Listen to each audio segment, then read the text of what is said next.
Did you know that an international student in Australia would need about 5,000 Australian dollars per month to pay school fees and to keep themselves in Australia?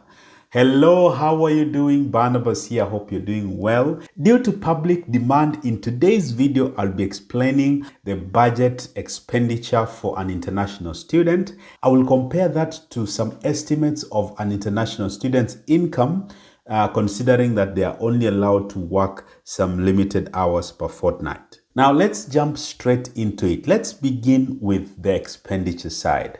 Taking the lowest estimate, an undergraduate degree would cost about 30,000 per year, and a master's degree might cost a little bit more, but let's take an average of 30,000 per year. That means that in a month you're expected to pay $2,500.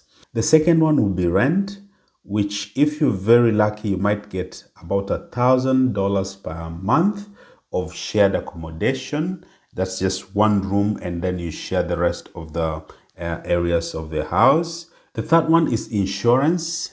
As a student, you will need insurance, and if you go for a cheaper one, you might get about $600 a year.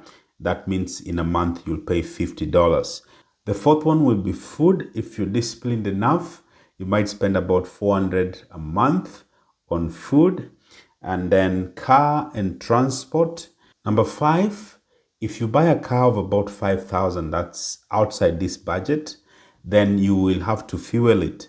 So fuel per month on the lower side will be about 400.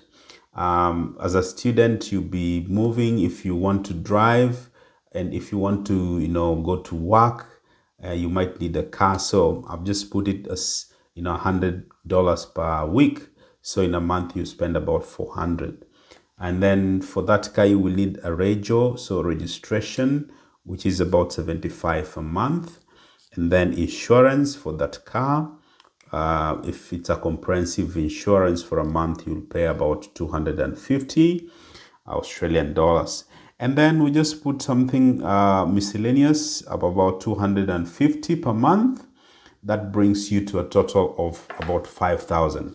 That's on the lower side. It might go over that. So you can see that per month you will need at least 5,000 Australian dollars to survive. If I've forgotten any expenditure, please let me know on the comment section below.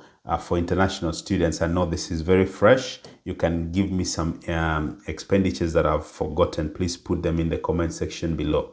Now let's move to the income side. I know many of you are thinking, how do you cover the 5,000? And that's where the rubber meets the road.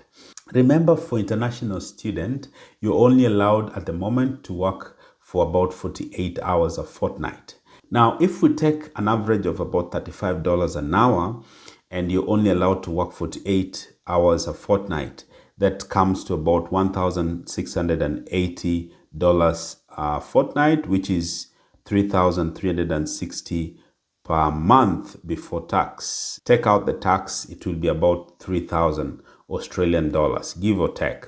Already you can see we have a big problem. We have an income of 3,000 Australian dollars and we need to meet an expenditure of 5,000. How do you bridge the gap? How do you even break even? So this is what international students do. During holidays or when they are on recess, when the 48 hours limit is lifted, then they can work so many hours. They can work. Students don't rest. They work day and night to be able to save the maximum amount of money so that when the schools open again, then they go back to the 48. So they work so hard, day and night, pick shifts, look for other jobs. Some of them even do 4 jobs, and so that they can save a lot of money during this time when the restriction is lifted. So if you're an international student and you're not ready to work so hard and be disciplined in your spending, I don't know how you're going to make it. I like to tell people the truth so that before you come to Australia, you know how international students operate. And if you're an international student, you've gone through this and you support what I'm saying, please let us know in the comment section below. Being an international student is not easy. You have a huge financial obligation, and on the other hand, you have very minimal amount of money or limited time to raise this kind of money. You'll be lucky if you're fully sponsored or even sponsored just on your fees, so that you just work to keep yourself while the fees is already paid. You will be so lucky. If you are an international student planning to come to Australia, you're on your way to Australia, or you're already here, it is good to work on a budget. Please sit down, make yourself a budget, and see how you can meet that budget and make necessary adjustments. For example, during school holidays, you can work a lot more so that you can meet the deficit. Even the Bible says, do not start a project before you count the cost. For who will start the construction of a building before they know whether they have enough money to complete it? So please make sure you sit down, do a budget, and see how you will meet that budget. The size of your budget and the sources of your income might be different, but the concept is the same. Please continue to subscribe to our YouTube channel. We are not doing too well there. Even if you're my follower on TikTok, please go to YouTube and subscribe. And also follow us on TikTok, Facebook, and other social media platforms.